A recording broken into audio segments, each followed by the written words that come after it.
Здравейте, приятели, в канала WellArs. Днес ще покажа как да изтеглите и да инсталирате Android емулатор 13 и 14 на компютър. Отваряме Google и пишем Android OI, Android Studio. Ето, влизаме в първия раздел.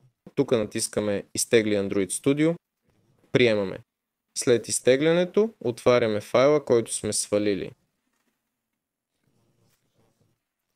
Инсталацията е доста проста. Трябва просто да се съгласявате с всичко. Натискаме напред и така нататък.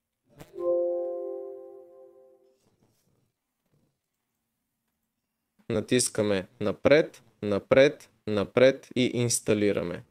След инсталацията, която е дълга около 15 минути, отиваме в папката, където сте изтеглили емулатора. При мен в диск е Android емулатор.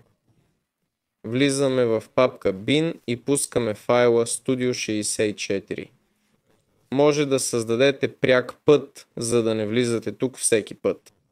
Натискаме Изпрати на работния плод. Ето, прекият път е създаден тук. Сега стартираме програмата. Натискаме Още действия. Виртуална машина, натискаме плюс и добавяме нужния телефон. Можем да качим свои телефони за този емулатор, да.